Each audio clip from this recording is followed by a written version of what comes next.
If you're new to acting, stepping onto a stage can feel like stepping into another world. Exhilarating, but terrifying. A world where you don't quite feel like you belong, and you start asking yourself, do I look ridiculous? Am I doing this right? What if everyone else knows something I don't? Well, I've been there. Every actor has. But here's the truth. There are 5 simple shifts of mindset and behaviour that can take you from overwhelming doubt to feeling like you own the stage. And once you unlock them, your performances won't just be okay, they'll be irresistible. So let's start with the first one, because this will change everything for you. Unlocking your imagination through curiosity. A lot of new actors struggle with imagination, not because they don't have one, but because they don't know how to trust it. Maybe you felt that way too. You get a role as a priest, a peasant, or a soldier, and suddenly you're overthinking everything. How does a soldier stand? How does a priest walk? And just like that, acting starts to feel awkward and forced.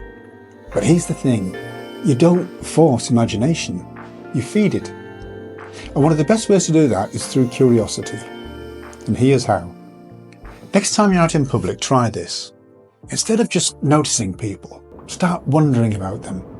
If someone's pacing and checking their watch, be curious and ask yourself, who is this person? Are they nervous, excited? Are they waiting for someone important? Or are they dangerous? That's how actors build authentic characters, by paying attention to the tiny details that real people possess. Their gestures, their expressions, the way they interact with the world. When you start looking at life like this, with a curious eye, you'll find that stepping into a character's shoes doesn't just feel a stretch anymore, it feels natural. And once you start seeing the world this way, it will change everything about the way you perform. Acting is reacting. When I first started acting, I thought great performances were all about memorising lines and nailing the perfect emotional delivery, crying on cue, smiling at just the right moment. But the problem was that no matter how much I practiced, something always felt off. Then, during a rehearsal, I was struggling with an angry scene. I thought I was doing everything right. I furrowed my brows, I clenched my fists, I delivered my lines with force, but it still felt fake. That's when the director gave me a simple, game-changing note. Don't force it, just listen and react. Now, the next time we were in the scene, I focused entirely on my scene partner, on her words, her tone, her body language, and then suddenly my reaction started to happen naturally. When she raised her voice, I allowed my body to tense, and when she stepped forward towards me, without even thinking about it, I stepped back. I wasn't trying to be angry or play the scene anymore. I was simply reacting to the moment, just like in real life. And that's when I understood. Good actors don't try to act emotions. They just allow themselves to flow with the energy in the room. So next time you're in a scene, don't focus on getting it right. Focus on the person in front of you. Listen, respond, and then let the energy of the moment shape your performance. That's where the magic happens. That's what makes a scene feel alive. Understand your character's why. Sometimes you'll play characters who are nothing like you, and you'll wonder where to start, how to get a grip on this character. I know that struggle firsthand. In the play Wait Until Dark, I had to play a villain who had already killed a woman and then went on to terrorise a blind woman. At first I thought, I could never do something like that. How am I supposed to play this role authentically? But then I remembered a quote by Meryl Streep. When you act, you have to understand why a person does what they do. Nobody thinks they're evil.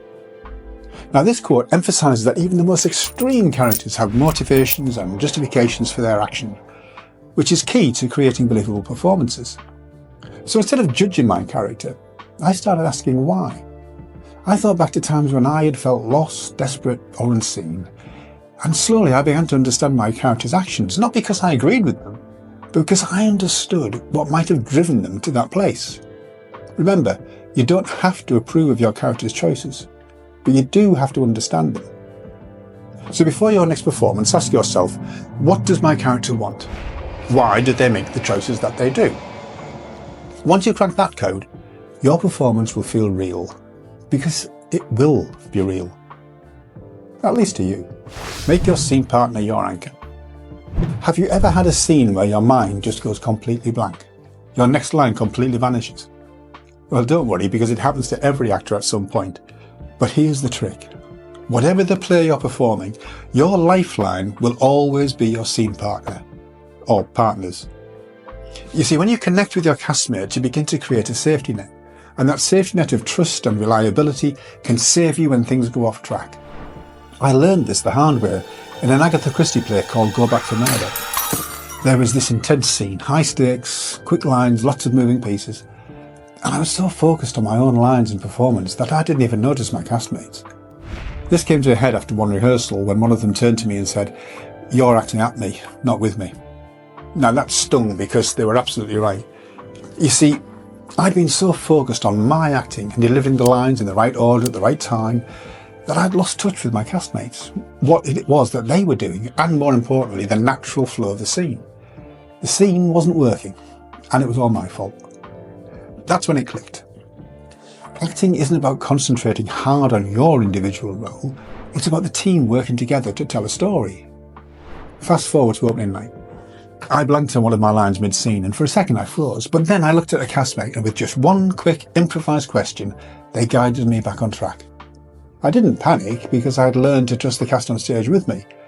That moment saved me, and the scene. And it reminded me that acting is a team sport. Because when you trust your scene partners, they become your anchor, keeping you grounded and free from the fear of failure. And just knowing that they will always have your back makes you a stronger and more confident performer. Embrace the power of courage. As I pointed out in the intro, stepping onto a stage in front of an audience can be terrifying. The nerves, the self-doubt, well, that's a cocktail of fear that can make you question everything. But it doesn't have to. And like me, you can learn to conquer the fear. Here's how I took the first step to conquering the fear of performing. One night, I was waiting in the wings, ready to go on. But this time was different. My family was in the audience. Now, it was the first time that they'd ever seen me perform, and suddenly, without any warning, the pressure of that moment hit hard.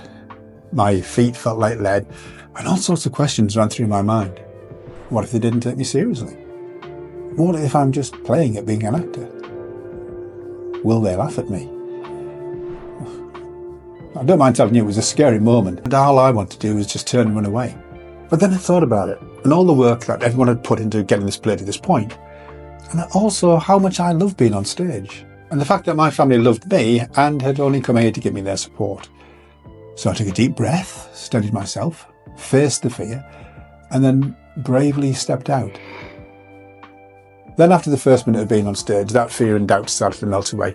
You see, courage isn't the absence of fear, it's showing up despite it. Bethany Hamilton said this best: courage doesn't mean you don't get afraid. Courage means you don't let the fear stop you. So if fear is holding you back, remember this: every actor you admire has felt the same way. The difference is, like me, they stepped forward anyway. And so can you. Remember, every great actor once stood exactly where you are now, wondering if they had what it takes. And the truth is, you do. And if you're ready to unlock even more of your potential, click here to dive deeper into the craft of acting. Oh, and don't forget to subscribe, as it really helps the channel.